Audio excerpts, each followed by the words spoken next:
asubuhi katika kaunti zote 47. Tunaanza na kwamba ni afueni kwa wazazi baada ya Waziri wa Elimu Profesa George Magoha kuagiza karo ya shule za upili kupunguzwa. Kufuatia agizo hilo, shule za kitaifa zinatarajiwa kupunguza karo kwa shilingi 8,500 ili hali shule zingine zitalipa karo iliyopunguzwa kwa shilingi 5,500. Magoha anasema kwamba hatua hii imetokana na muda mfupi wa kalenda ya masomo ya mwaka 2021 na pia athari ya janga la corona iliyohitilafiana na kalenda ya masomo.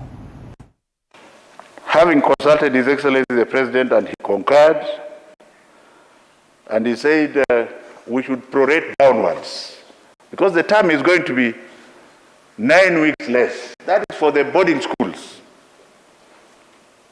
And the money, the government pays for everything except the food that the child is eating and the boarding. So if you are not boarding for 9 weeks, then there is a saving. And if you are going to eat back in your house for the 9 weeks, you don't have to pay at school. So we came to a generous midpoint where we said, for national schools, you pay 8,500 shillings less. And for all the other schools, you pay 5,500 shillings less. We are not going to let go.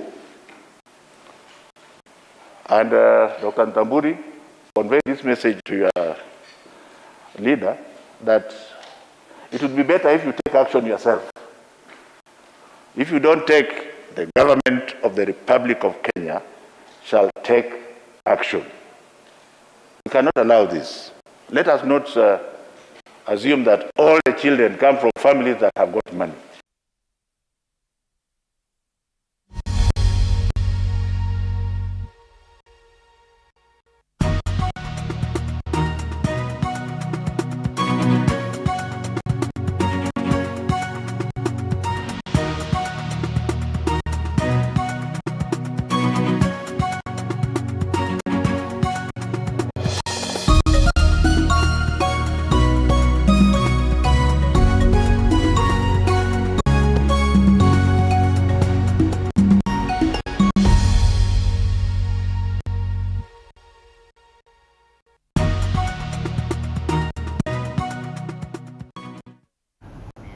Kwingineko ni kwamba ni afueni kwa familia ya mwanamke aliyeripotiwa kupitia mateso nchini Saudi Arabia licha ya hali yake ya afya baada ya mashirika tofauti ya kutetea haki za binadamu pamoja na serikali ya Kenya kushirikiana kumrejesha nyumbani.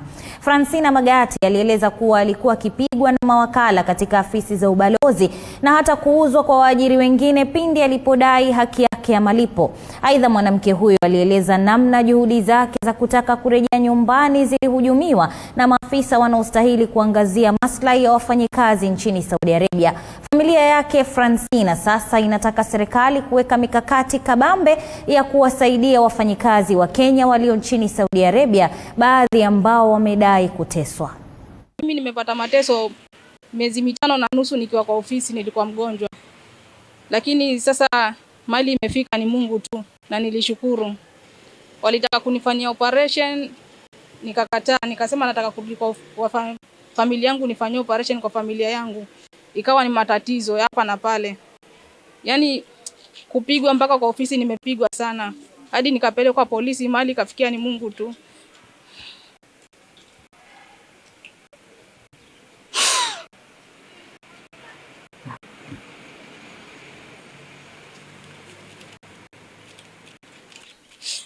Kila naomba tu embassy yetu ya Saudi Arabia iweze kusaidia watu.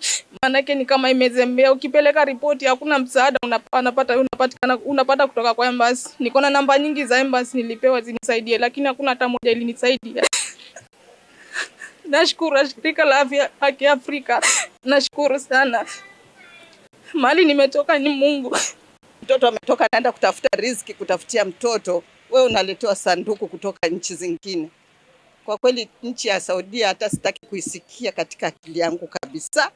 Imenitia wasiwasi na imenitia uoga, kwa maana kama mtoto wa mtu ataenda mzima, akirudi hapa ni mgonjwa. Na ugonjwa wenyewe hata mtu akishikwa na ugonjwa, badala ya kumpeleka hospitali apimwe, wao wanamnunulia madawa. Utajua huu ugonjwa ni ugonjwa gani? tafadhalini tumesema hao walioko huko ambao wanasaidia Wakenya huko Saudia, na wao wafatizio, wapatio fundisho, wajua watoto wale ni watoto. Mtoto wa mwenzako ni wako, lazima usikie uchungu. Kama hao wengine wakumpiga mtoto wangu, tena wanamtukana na jina langu na mimi siko huko. Ni Mungu tu amsamee huyo kijana ambaye anaitwa Swaleh. Ambaye alimpiga mtoto wangu mpaka anamtukana na mimi kama ambaye nilikuwa na yeye ananijua. Ni Mungu amsamee. Na serikali yetu ya Kenya, ninaomba tafadhali isimamie watoto wanaoteseka huko. Watoto ni wengi wanateseka. Mili ni mingi iko huko. Tunasikia uchungu sana sana tena sana. Kwa nini Saudia inatumalizia watoto? Kazi wanaopewa aswa wakina mama ni kazi ngumu. Wanapewa kazi za kuosha nyumba, za kufua, za kupika, za kuosha magari, za kubeba mitungi mikubwa ya gesi. Hizi ni kazi ambazo zingefanywa na wanaume.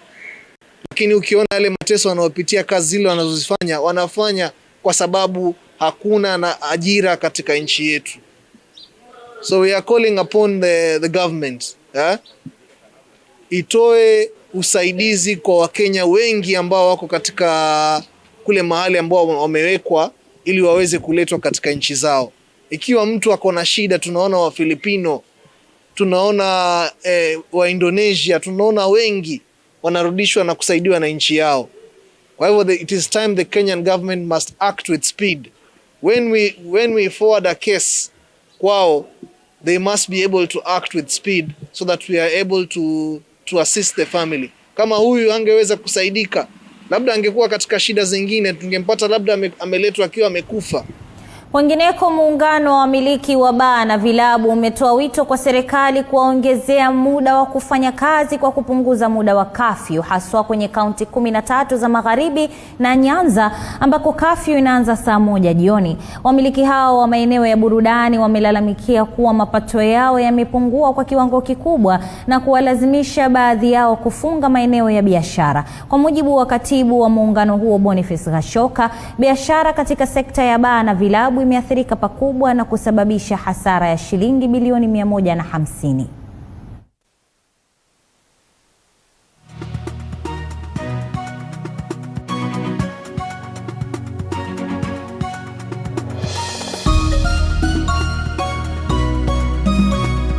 Wameathirika sana. For this financial year 2021-2022, we would like to appeal to them. Wacha wafikirie mambo ya hawa wanabiashara. Hawa wanabiashara hao ndio wanawapigia kura, ni part of the community ambao nyinyi mnaongoza. Kwa hivyo fikirieni pia mambo yao. Tunaongea kuhusu counties ambazo zimepewa restriction. Zile za Western, Kakamega, Kisii na pande hiyo. Kwa wafanyikazi kwa sasa wamefuta wafanyikazi 1156. Kwa vilabu kama hakutabadilika kwa muda wa miezi miwili, pande ile tuko na vilabu 15,000. Tuna expect vilabu 11,000 zitafunga. Na nafikiri kwa wale ambao mmeangalia mitandao ni kwamba mmeona vilabu vikubwa vya Kisumu vimeshaanza kufunga na Kakamega. So ndio tunamuomba rais ni wakati tufungue nchi, sababu watu wetu wamekuwa watiifu. Nchini hatuwezi peana figa ambaye ni correct kwa sababu bado hatujamaliza audit. Lakini figa ambayo tuko nayo ni ya December last year. This industry imepoteza 150 billion worth of revenue, taxes and value.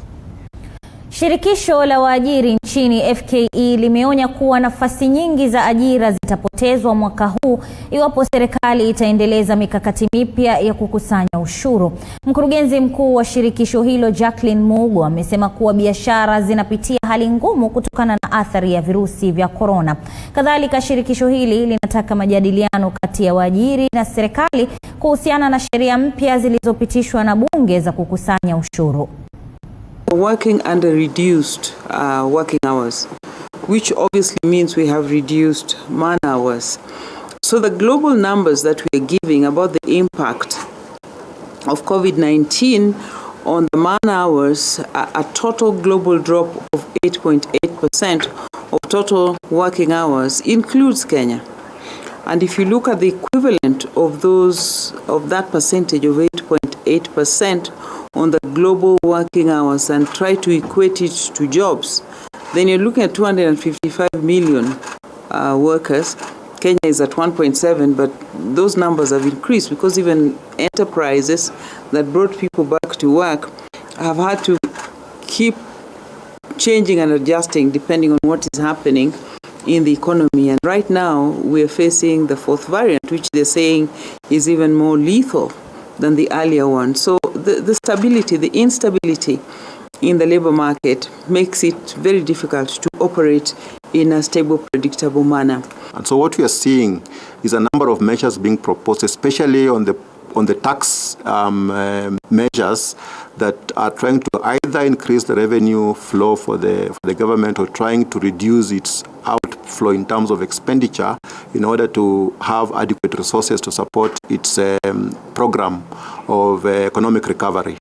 Now, what that has is an impact on not only the employer, but on the employee as well, because some of the measures that are being proposed not only increase the burden on the employer, it also increases the burden on the employee as a consumer of the various services. Baada ya majaribio ya muda sasa, serikali ya kaunti ya Bungoma imeidhinisha ukusanyaji wa ushuru kupitia mfumo wa dijitali katika juhudi za kupunguza visa vya ukwepaji wa kulipia ushuru. Mike Kagongo na taarifa zaidi. Katika kipindi cha mwaka mmoja uliopita, idara ya ukusanyaji ushuru katika kaunti ya Bungoma imekuwa kwenye majaribio ya kufanikisha shughuli ya kukusanya ushuru bila matumizi ya pesa taslimu za moja kwa moja, katika juhudi za kupunguza visa vya wakazi na mashirika kukwepa kulipa ushuru.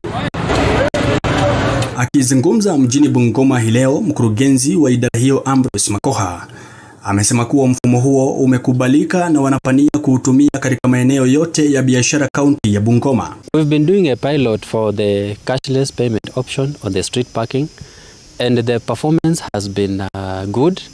So we want to roll out the cashless payment option across all the markets, so that we're able to reduce the amount of money that are held by our own collectors. Idara hiyo inapania kushirikiana na mashirika yasiyo ya kiserikali yakiwemo Save the Children pamoja na Bungoma County Child Right Network kuhamasisha wakazi kuhusu umuhimu wa kulipia ushuru kwa wakati mwafaka. Idara hiyo hata hivyo inapania kuwaondolea watu wanaoishi na ulemavu malimbikizi ya madeni ya ushuru kufuatia uwepo wa janga la COVID-19, ila inawataka kujisajili na baraza la watu wanaoishi na ulemavu nchini. But we're also requesting the people living with disabilities to come out in large numbers and register with the National Council of People Living with Disability, because then it will be a requirement for them to be given that form of exemption. Hata hivyo, mashirika yasiyo ya kiserikali yamesema yatashirikiana na idara hiyo kuimarisha ukusanyaji wa ushuru katika kaunti ya Bungoma. We are going to continue collaborating with the Department of Revenue and Administration and the promotion or rather creating awareness so that the traders comply. As they demand for better services, they must also pay taxes. Kutoka kaunti ya Bungoma nikiarifia TV47, mimi ni Mike Kagongo. Katika taarifa nyinginezo ni kwamba wakulima kutoka eneo la Kisiriri na Isoya na Olekito kutoka kaunti ndogo ya Narok Kaskazini wanakadiria hasara baada ya ndovu kuvamia mashamba yao na kuharibu mazao usiku wa kuamkia leo. Afisa mkuu wa KWS katika kaunti ya Narok Richard Chepkoni akizungumza na wanahabari mjini Narok amesema kuwa shirika hilo litatathmini hasara hiyo ili kutoa fidia kwa wakulima walioathirika na uharibifu huo. Maeneo hayo yamepakana na msitu wa Mau na yanajulikana kwa uzalishaji wa viazi, ngano, mahindi na karoti. Na tumeona mfano wa hawa ndovu ambaye wameweza kuingia msitu huo wa Mau. Jambo lile ningetaka kuwaeleza, ukivuka mto wa SIGNET kuna human settlement hapo na kuna vyakula, lakini naye watu wako hapo na wamelima mashamba yao, wana chakula, tunalisha watu wengi sana. Vyakula vyetu vimekuwa na shida kwa ajili ya baridi. Sasa tukirudi kuona tumevamiwa tena na ndovu, tunaomba serikali waje waangalie vile wataweza kufanya. Minister wa tourism aje angalie, kwa sababu tunapenda wanyama na tunapenda kazi ya kulima. Kwa hivyo leo tumepata hasara sana, watu wetu hawajalala usiku kwa ajili ya ndovu hawa. Kwa hivyo tunaomba sana mje muangalie vile mtafanya kwa ajili ya hawa wanyama. Wameharibu, wamekanyanga vyakula, wamekula mahindi, wamekanyanga viazi, wameharibu kwanza kwa shamba langu hapo SIGNET iko na bali, wamelalisha bali na hata hatujui walienda pande gani. Sijui kama wametokea Rengitok ama walienda wakafuata mto wakarudi upande wa Naisoya, sijajua wako namna. Wenyeji wa kijiji kimoja kwa jina Thuriru kilichoko eneo bunge la Mathira wanasema kuwa wamesahaulika kimiundo msingi kutokana na barabara mbovu zilizoko eneo hilo. Cha kutamausha ni kuwa walilazimika kubeba jeneza la maiti ya mmoja wao alipofariki zaidi ya kilomita 2 hadi kufika kwake, kwani barabara ilikuwa haipitiki kwa gari. Wenyeji hao wanalalamika kuwa wametelekezwa na serikali kwa muda mrefu, na hili limechangia masaibu chungu nzima, hasa kuhusiana na uchukuzi wao na wa mizigo. Wanakijiji hao sasa wanataka suluhisho kupatikana haraka, au sivyo wataendelea kuhangaika. Imekuwa shida akiwa minister. Kwa hivyo wengi wale hawataki barabara walikuwa wanasema haitawezekana. Barabara inafaa kuwa iko, sababu iko. Lakini ile shida kubwa ni wale wamepakana na barabara, pande ya chini na pande ya juu. Sababu hao watu kuwa approach inakuanga shida. Sababu kuna mtu anasema mimi siwezi kurudi nyuma, mwingine anasema siwezi kwenda mbele. Kiwa na mgonjwa tunabeba. Hata mizigo tukiwa tuna kahawa mingi hapa, madisi, mboga na nyanya, nikubeba tunabeba tukapeleka juu.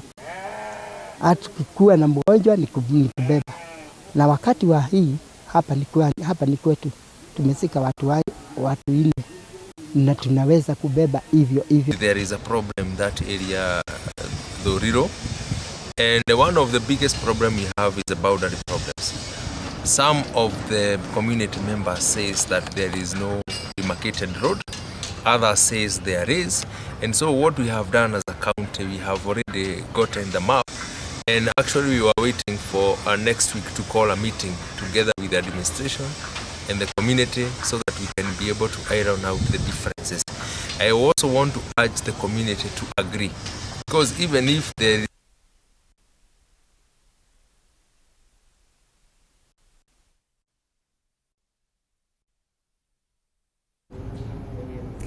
Kinyang'anyiro cha urais katika uchaguzi mkuu ujao kinaendelea kuwavutia wawaniaji mbalimbali, wa hivi punde akiwa ni aliyekuwa kiongozi wa kanisa la PCEA hapa nchini David Githui, ambaye ameweka wazi azma yake. Githui anasema lengo lake ni kuimarisha taifa la Kenya ambalo misingi yake inayumbayumba kufuatia uongozi mbaya. Mwanahabari wetu Weru Mwangi ametuandalia taarifa ifuatayo. Aliyekuwa kiongozi mkuu wa kanisa la PCEA na ambaye kwa sasa ni askofu wa kanisa la El Gibo Evangelism, Daktari David Githui ametangaza azma yake ya kuwania wadhifa wa rais mwaka wa 2022. Githui akiongea kwenye kanisa lake la El Gibo Kimbo eneo bunge la Juja, amesema hamu yake ni kuokoa taifa la Kenya ambalo misingi yake imeyumbishwa na uongozi mbaya. Looking at Kenya, no one can dispute the fact that the foundations of our nation, whether political, economical, social or spiritual, has been vigorously shaken. Wajiko, who forms 70% of the population, is living in agony because life has become unbearable. Githui ameahidi kukabiliana na ufisadi na viongozi wa fisadi bila kujali vyeo vyao nchini, akisema ufisadi ni janga ambalo linatishia kukandamiza taifa la Kenya na lisipokomeshwa mapema litakuwa janga kubwa. My administration will deal ruthlessly with this vice, irrespective of the status of the culprits. I will seek a close, cordial working relationship with the judiciary, the anti-corruption arm of the government, and the law enforcement arm of the government in fighting the corruption. Hata hivyo, askofu huyo amesema atapania kubadilisha dhana potovu ya wapiga kura ya kuangalia kiwango cha pesa walizonazo wanaowania uongozi, bali kuangazia uongozi bora, na kuahidi kuwa atapunguza gharama ya mafuta, uchukuzi na kuondolea wananchi wa kawaida kodi zinazowakandamiza, ikiwemo kupunguza mikopo ya kigeni. Very mindful of the welfare of the transportation industry. The matatu parking fees will be lowered, if not exempted altogether. I will form a commission to advise on ways to reduce the fuel prices, given that the price of fuel affect all the sectors of society. Wero Mwangi, runinga ya TV47 kutoka eneo bunge la Juja. Wakazi wa mtaa wa Umoja waliandamana katika barabara ya Kangundo kuonyesha ghadhabu zao baada ya ubomozi wa nyumba eneo hilo jana usiku. Wakazi hao wamelalamikia kutopewa ilani ya mapema huku wakilazimika kulala nje kwenye baridi baada ya ubomozi huo kufanyika. Wakazi hao sasa wanaitaka serikali kuingilia kati huku wakilaumu ushirika wa wakulima wa Kiambu na Dandora kwa kutekeleza ubomozi huo kwa kudai umiliki wa ardhi hiyo. Kila wakati tiga inakuja kubomoa, hatulali na watoto wetu na pia wanatupiga na tear gas, wamebomoa mara ya pili. Tunauliza serikali itatusaidia ama haitatusaidia? Hawa watu wametuhangaisha miaka mingi sana. Hawa watu wanajiita Kiambu Dandora farmers. Wanashikana na maaskari wa buruburu. Walikuwa wamejaa hii barabara yote. Wanasaidia kubomoa watu huku yote. Na without notice, nothing. Angalia wenye maploti wamebomolewa. Hizi maploti zote zimebomolewa za barabara. And we are owners of some of those properties there. We know, we've had rumors that there are people who are behind it, and this is Kiambu Dandora, and they've been claiming that this land is... Mtazamaji, wengi mmejiuliza Njuguna Wanjiku wa Kiambaa ni nani? Njuguna aliwania kiti cha ubunge eneo hilo na kuibuka mshindi kwa kutumia tiketi ya UDA, chama kinachohusishwa na naibu wa rais William Ruto. Usichokijua ni kwamba Njuguna Wanjiku aliuza sehemu za ndani za kuku, yani matumbo ama intestines, kukimu mahitaji yake na ndugu zake baada ya mamake kufariki. Pia amesomea shahada ya mahusiano ya kimataifa. Alifanya mahojiano na aina yake na mwanahabari wetu Josh Onsare akiwa katika kijiji alikozaliwa cha Gatunu, eneo la Kiambaa. Hebu tazama. Na mtazamaji, kumekuwa na shughuli nyingi katika eneo bunge la Kiambaa. Kampeni zilishika kasi, wagombezi 8 wakajitokeza kushiriki katika uchaguzi huo, na vile uchaguzi huu ukafanyika tarehe 15 na mshindi akatangazwa tarehe 16. Na mtazamaji, siku ya leo niko na fursa kubwa zaidi kuweza kuzungumza na mmoja wa wale ambao waliweza kushiriki katika uchaguzi huo, si mwingine bali ni John Njuguna Wanjiku. Na moja kwa moja hebu tusikilize huyu John Njuguna Wanjiku ni nani. Na mheshimiwa, asante sana kwa kutupa hii fursa tuzungumze nawe. Labda utuambie huyu Njuguna Wanjiku ni nani? Kwa majina ni John Njuguna Wanjiku, born and raised huku kwetu Katono. This is where I've been born, this is where I've been brought up. Nikaenda shule Gotv Primary School, nikamaliza nikaenda Thigio Boys, nikamaliza nikaingia Kemu, na nashukuru Mungu sana. Yangu ni kushukuru watu wake wana Kiambaa. Katono iko ward inaitwa Shianda ward. Tuko na ward 5 katika Kiambaa constituency. One of them is Shianda, we have Moshadha, we have Karuri, and we have Dendero and Kihara. Lakini sana sasa mahali nimezaliwa na nikalelewa ni Shianda ward. Kwa hivyo huyo ni kijana mdogo, niko na I'm a youth, niko na miaka 36 years old. Nashukuru Mungu niko na bibi na watoto wawili. Huyo ndio John Njuguna. Labda would you say that John Njuguna is the real definition of the hustler? I can comfortably say that it depends with your interpretation of what is the hustler. But I think from the inception, from how I've been raised, going through so many tough things, I've been brought up by a single mother. I've been raised in an area that it's not well developed. Going to primary school that is 5 kilometers away. The way I've been raised is that I had to do a lot of work, especially because my mom passed on 2010. Then I had to come up with ways and means of surviving. paying for my own school fees. That's how I engaged myself in a small business. Nimesikia huko sana inaitwa biashara ya Mara. Hiyo ndio nilikuwa nafanya, nanunua kule Kenchik. You know, Kenchik is one of the biggest company that deal with chickens. Before walikuwa na chinja wanatupa Mara. But after sometimes they realized that it can be productive. You know, we started buying from them. Then tunaleta huku kwetu, tunatengeneza, tunauza kwa hizi mashamba za majani. And God has been faithful from there. So I'm a little definition of a hustler. Labda unataka kusema kwamba wewe ulikuwa unauza imetura, hii tunapata pale, unapata imepikwa vizuri, unakula tu na... No, it is quite different. Yes. Mara ni matumbo ya kuku. So hii imetura tunapata pale ni nyama ama zile za intestines za mbuzi na ng'ombe. But Mara ni ile ya kuku. You know, it's too tiny such that hawezi weka nyama nyingine ndani. So the only thing you can do is to boil them, and then after you boil them, then you can be able, you know, to go and sell, because you have to sell when it is a bit cooked, well done, so that at least when you take it to the people, haitakuwa kazi mingi pia kwao na pia isiharibike. So tukisema kwamba hivi sasa ukapata hivyo vitu, utarudi pale uendelee kuuza? Mungu na ni mwaminifu, because that was the starting point. That's where we started.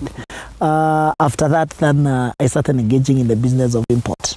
But I'm a businessman, you know, from the inception. That is how I've been brought up. My mom was also a small business person, mtu wa soko. Then soko ikaharibika, akaingia kuchuna kahawa. Na mtazamaji, hicho ni kionjo tu, ila mahojiano yenyewe kamili kati ya mwanahabari wetu Joash Onsare na mheshimiwa sasa Wanjiku Njuguna yatakujia hapo mwendo wa saa 1 kamili leo jioni katika taarifa zetu za saa 1 upeo wa runinga TV 47. Hivi sasa tuelekee viwanjani.